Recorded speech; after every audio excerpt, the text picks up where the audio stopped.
Hello and welcome to Shining From Within, the podcast where we explore the infinite amount of power and potential that lies within each and every one of us. And tonight, I have a very special guest. My guest is none other than the psychologist, Berenice. And tonight, we're going to delve into the topic of self-image and its influence on productivity. But before we start, Berenice, introduce yourself. Thank you so much, Genevieve. Good evening, listeners. My name is Berenice. Very happy to be here first and foremost. Very humbled for the opportunity. And like she said, I am a psychologist, and tonight we will indeed be delving into the topic of self-image and how that can affect one's productivity. Okay. So, first things first. Berenice, could you start by sharing what self-image is and why it matters in our daily lives? Okay, fantastic. Of course, Genevieve. So, self-image refers to the mental picture we have of ourselves, including our beliefs, our thoughts, our feelings about our own identity and our abilities. It matters significantly because it affects our self-esteem, it can affect our confidence, and ultimately, it affects our productivity. Oh, yeah. Nice. Yeah. Okay. So, when you say it affects our productivity, can you break it down? Like maybe, personalize it. What do you mean? So we can break productivity in terms of personally and professionally, right? Okay. So your self-image can play a very pivotal role in your productivity. For example, if you are a person that has a positive self-image, then you are more likely to set and achieve goals. You are more likely to take risks. You are more likely to overcome challenges. However, on the flip side of things, if you're a person who has a negative self-image, that usually tends to lead to self-doubt, procrastination, lack of motivation, and that eventually results in you not being able to be productive. Oh, okay. So it's safe to say that a positive self-image can be a productivity booster, is it? Can you share some crucial tips on how individuals can work on improving their self-image to become more productive? Absolutely. Okay, so one of the first things we can highlight in regards to positive self-image is to start by practicing self-compassion and self-acceptance, which I think there's the phrase that you are your biggest critique, right? Yeah. I think most of the time in life we tend to be our greatest critiques. When you're taking on a new challenge, if a new challenge is a new job, sometimes even a new hobby, you want to learn how to sing, you want to learn to try a different sport, you want to learn how to cook or whatever. Most times we can be our toughest critics, right? And when you're starting a new thing in life, it will be hard. That's how you learn. Any new thing you start to do is difficult. You can't become good at it without first facing the challenges, without failing a couple of times until you master something, right? But if you are a person that has a poor self-image of yourself, ultimately, how are you going to be productive at it? Because if you try 2-3 times and you're failing and you're hard on yourself, you have got no compassion, or you can't even go past that disappointment to admit the fact that I'm struggling with this thing, but it doesn't mean that because I'm struggling that I am bad at it or that I'll never be good at it. Okay. Right? So your self-image has to have a component of compassion. You need to be able to sit yourself down and say, okay, today was a day I didn't do great at this, but at least I tried. I applied myself, I showed up, I did my best. We try again tomorrow. That's compassion and that's acceptance. Accepting that you're learning something. You're not great yet, but you will be. You will be good at it eventually. I would also like to add on that. I think it's, as they say, a journey of 1,000 miles begins with that one first step. So I guess, just like you've said, you need to practice self-compassion. Like you take it one step at a time. Yeah. It's baby steps. And like failure, I read somewhere, I think failure, somebody defined it as like the first attempt at learning or something like that. Yeah. So yeah, it's not really a death sentence, or like if you fail, you are done for. I feel like, it should be actually something that propels you to try again, like you put it, like let's try again, Okay, so those are excellent suggestions, for our listeners. And I think to sum it up, self-image profoundly impacts productivity and fostering a positive self-image, through self-compassion, positive self-talk, and seeking support can lead to a more fulfilling and productive life. Yeah. Before I conclude, I think we can personalize it, right? I know sometimes it's easy to bring up points and suggestions for people, and advice is one thing, hearing it from people who seem like they have it all together, right? They've mastered it. They're now at this place of, they know their weaknesses, they know their strengths, so they never struggle. You still struggle with things like that. And another thing that we can talk about in regards to self-image is challenging negative self-talk and learning to replace it with positive affirmations. It's so important. Like, confessions matter. There's power in the tongue, right? Yes. So, like you said, when you fail at something, it's not a death sentence. It doesn't have to define who you are as a person. It defines a particular moment in time when you have not been able to successfully attempt something. But it does not mean that you are a complete failure and that's all that you'll ever be. Yeah. Okay. So yeah, just carry on. Okay. So that's one thing. And then another thing that is worth mentioning is being able to set achievable goals and celebrating your accomplishments, no matter how small they may be. Because sometimes we look at the grand picture of things without realizing, like you said, a journey of 1,000 miles starts with one step. That one very step. So celebrating the small wins. For example, I'll give a very practical example of starting a new job, right? I've been in situations where you start a new job, it's a completely different field. You have no experience in this thing. It's your first time. You're nervous, you're anxious, you're not so sure how you're going to do, how will you manage. The pressure is real because you're on site. You know what I mean? You're doing a new thing. And it can be so easy to be overwhelmed when you are not getting it right. Yes. So you can choose to be the person who says, because I'm failing at this thing, I'm a failure. I can't succeed. I'm not a good ABCD. For example, you may be an engineer and you're failing at getting something right, and you say just because you're failing in the beginning, then you are a bad engineer. It doesn't make you a bad engineer. It doesn't. It was a bad day. It may have been a bad couple of months learning something new, but it doesn't define who you are. Yeah. So sometimes the goals have to have perspective. Right? You can't get into a new field and expect to be the world's most, noteworthy engineer. No, you can be good at one thing. Maybe you can be good at the technical drawing aspect of it, right? In the first year, you're really good at the drawing part. That you have on point. You're really good at the calculations. Set achievable goals that make it easier for you to affirm yourself positively. Okay. Right? Like, I'm good at the drawing thing. I've achieved it. This week, I did great. When it comes to the drawing part, I'm excellent. No one can do it better than me. Then you move, you build up. Let the goals be little by little. Let them be achievable and achievable. So you mean like setting achievable tasks, just that you are able to tick off, and when you tick off, pat yourself on the shoulder.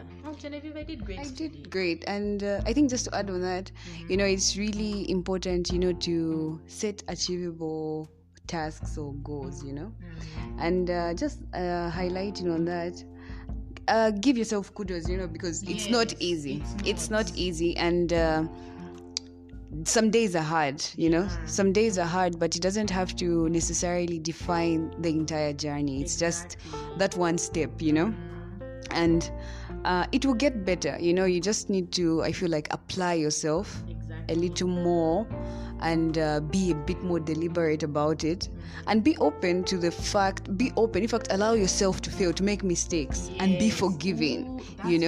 Be forgiving. Yes, all right. So that's why self-image is so important, because imagine you're a person who has negative self-image and you don't understand that failing is a pivotal part of learning something new. Imagine every day you go and you're supposed to climb this huge mountain, and every day you go, you only get halfway and you come back down. I'm terrible at this. I suck. Do you expect that if every time you come back defeated by something and you tell yourself you're terrible at it, that the next day you do better? You won't, because you've already convinced yourself mentally that you are incapable of accomplishing this task. But if you are able to see past that failure at that moment and say, you know what, it was a bad day, it's not a bad life. Exactly. Tomorrow I will get up and I will try again. I am able to do this thing. For me to get this far, for even God to allow you to be in that position, to be at that place, it means that he knows I'm capable of doing this thing. So most of the times, self-image is detrimental because you can be your greatest enemy. You can get in your own way so often, and not even just in regards to productivity, academic-wise or career-wise, even relationship-wise, you can be your greatest enemy because of terrible, negative self-image. If you tell yourself that you're not worthy of loving, that you're not beautiful, then how is a person expected to love and embrace you if you don't embrace yourself? It's actually important. I feel like it's coincidental that you mentioned that, because I read something today, like some social media ad. Like this girl is asking for advice, like, no, my man doesn't treat me right, blah blah blah. But the connotation in that was like, this person might have had or has a poor self-image of themselves. But looking at the girl, very pretty girl, right? It might maybe stem from even childhood trauma.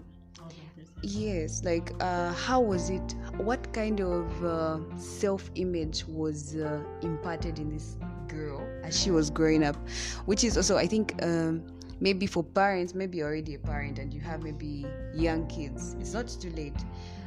It's very important. The words that you say, words have good power. The tongue, there's power in the tongue, eh? So care for the words that you say to your children, because they have, detrimental effects on them and their self-image. How in an African setup, like mother's like, "Hey, wait, chico, wait, she what?" Like, why is she stuff like that. Eh? It seems funny looking at it, looking at it or hearing it, but in hindsight, it's like, it's damaging. It's damaging because certain words, those words take root into these kids' lives, or maybe maybe your baby maybe has a big nose or something, and you're like, oh, you've got to chimona, chipuma, that thing. Somehow, maybe the baby might be laughing about it, and everybody might be laughing, and it might be funny. But careful, like they view themselves like that. And sometimes that might become a trauma that this child has to ward off, and they don't understand why they feel so insecure, And then, sadly, maybe you meet somebody that's, they're just trying to shoot their shot. They're not really serious. They're like, oh, you're beautiful. And, you end up falling hard when it's not that serious, like, you don't genuinely believe what they're saying on your own as an individual. Your self-image is already so deteriorated that any small compliment will shake your entire universe and shake your foundations, because you don't see yourself as that thing, which is it can be very dangerous. Because in situations where, let's say, a person does come and they are genuine and they do have genuine intentions for you and they love you, and then you end up basing your productivity and your life and your joy and your motivation off this person who's there and they're encouraging and they love you and they support you. What happens when they leave the picture? Now your entire universe, your productivity and everything surrounding your life is based off that person and the support you're getting from the person, when it's supposed to be from yourself. It is supposed to be a self-image thing from the get-go, from within. You need to see yourself as that person, because when you truly see yourself as that person, nothing can shake or change your mind except you. You are your greatest enemy. You are in control of your productivity, whether you procrastinate, whether you're able to achieve tasks and get them done. It's you that's in control and in charge, because it's what you tell yourself. If you tell yourself this thing in mathematics is too hard for me, I'm not good at it, then it will be hard for you.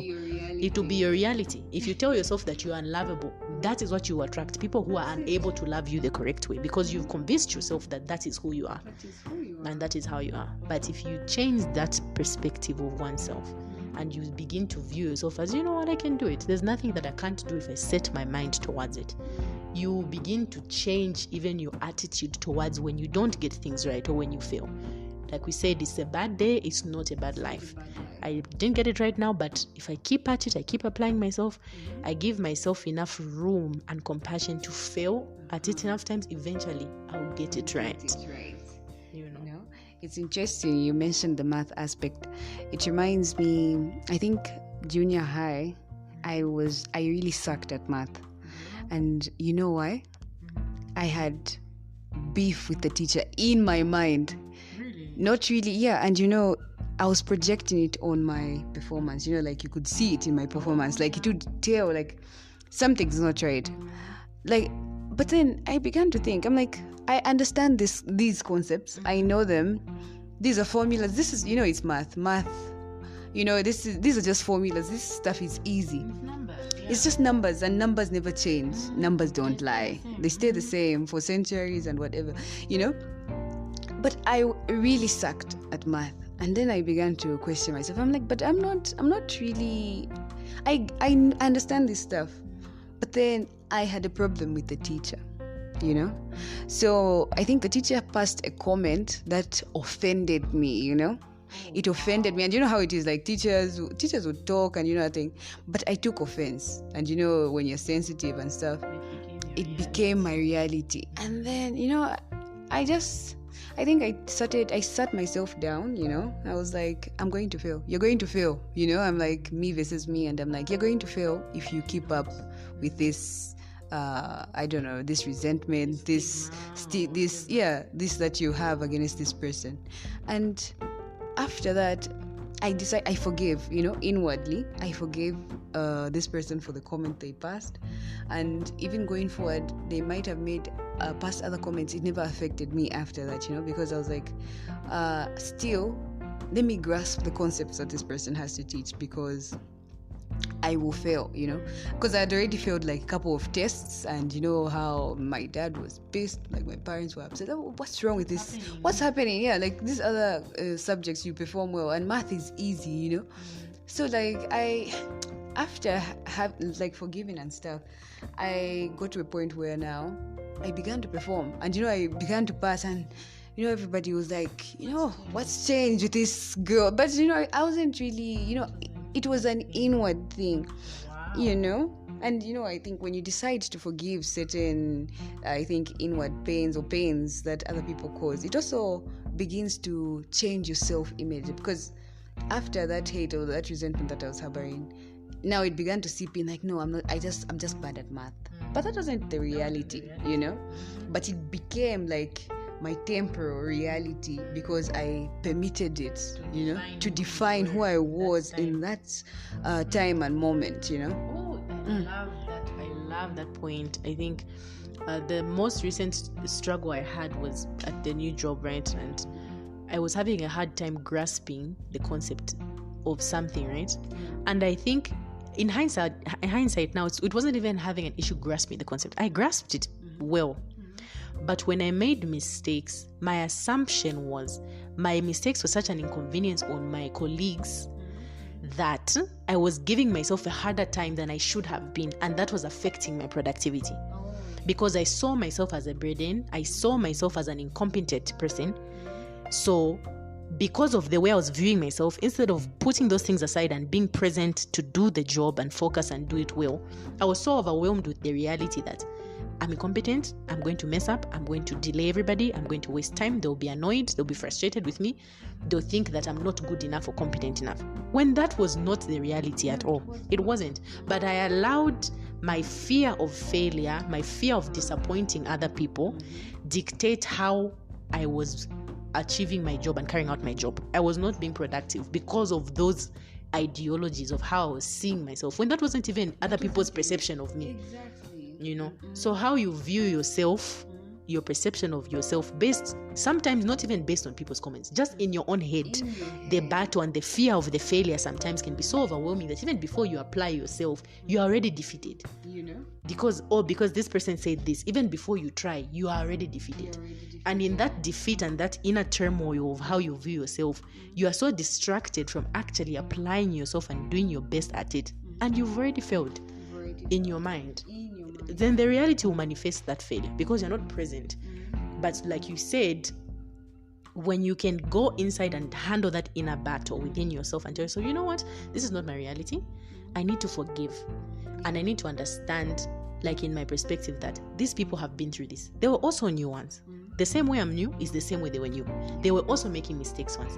So let me allow myself the grace to make mistakes And when you are gracious with yourself and you say, it's okay to fail, it's okay to learn, other people are not staring at you with daggers and they have no malicious intent. They actually want the best for you. They understand. They do understand. When you accept and you give yourself that grace and that compassion, and you can have that peace within yourself in the inside of you, and you let it go, then the productivity begins to come. Then you begin to succeed at those things, because you've now, the noise in the background is off. You can focus now with a clear mind. You can focus at the math. You can begin to pass, and people will now think, what has changed? Does she have a tutor now? Like, what happened? Yeah, let's still move forward. When really the reality is how you're viewing yourself at that point. So that's the power of self-image. It's so detrimental. It can make or break you. Okay. And in these, I think there's a quote that I read once.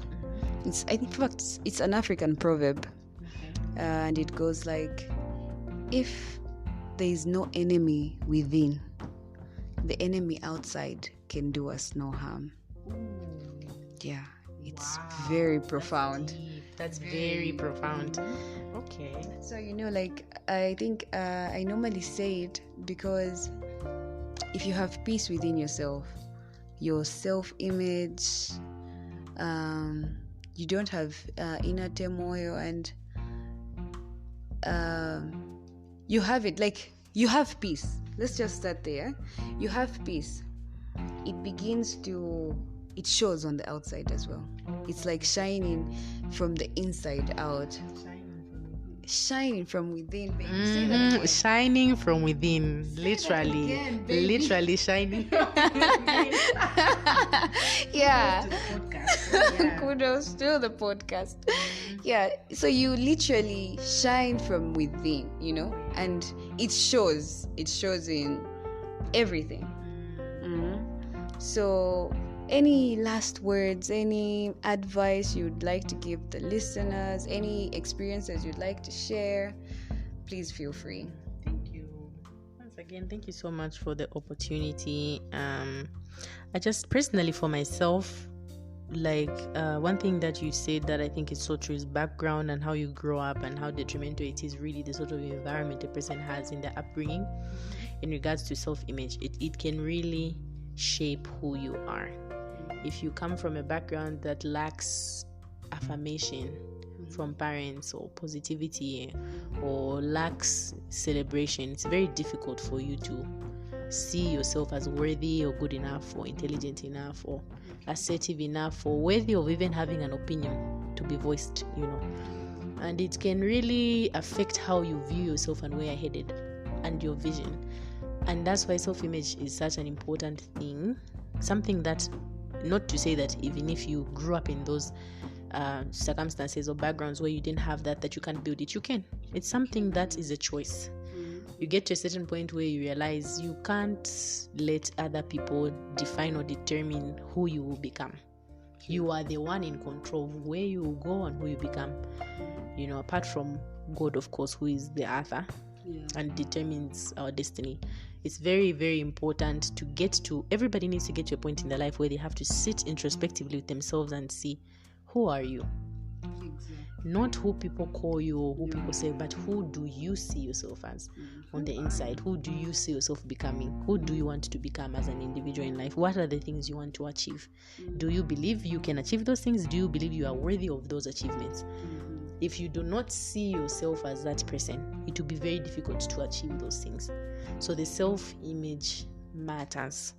The self-image matters immensely. If you see yourself as a mother, do you see yourself as a wife? Because how are you going to get to the motherhood without the spouse? How are you going to get to the motherhood without loving yourself first? Because in order for people to love you, for you to give life to, productive children who are loved, you need to love yourself first. It starts from within.